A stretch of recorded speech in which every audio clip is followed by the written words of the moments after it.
हरे कृष्णा जय जगन्नाथ। एबे तो रथ यात्रा आरंभ हो जाइए। महाप्रभुंकर विभिन्न प्रकार बेश भी आपण मैंने देखिए। महाप्रभु एवं श्रीमंदिर बाहर को बाहरी आउ महालक्ष्मी रुष्ट होती।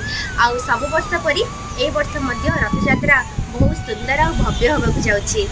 आपण मैंने महाप्रभु को श्रीमंदिर को जिते यात्रा कर श्रीमंदिर में प्रवेश कर गोटे अलग प्रकार भाइब्स आमको फील होता है। कारण आपण मैंने चाहती कि सही भाइब से फिलिंग्स आपण घरे रही महाप्रभुंकर से सुंदर अपूर्व माने अपूर्व छबिर मनोहर प्रतिमार आपण से फिलिंग्सटा घरे बस भी केमती नहीं पारे।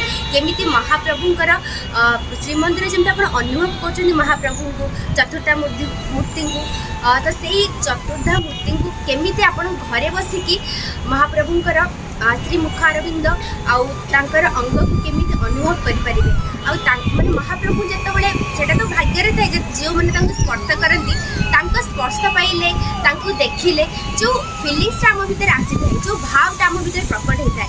आपण मैंने चाहती कि घरे बसी फिल करेंगे।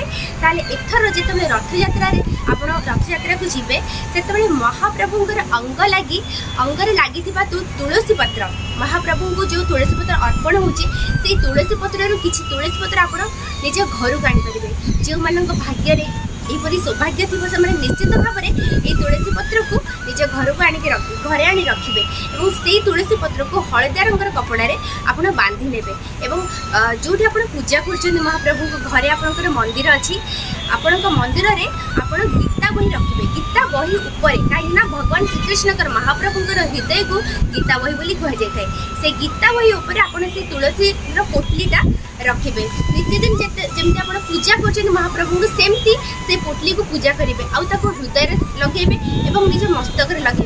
देखिए श्रीमंदिर को गले जमी आपण को आप भाव विभोर हो जाती जमी महाप्रभु को दर्शन लाभ कले जमी मन पूरा एकदम प्रफुल्लित हो जाए।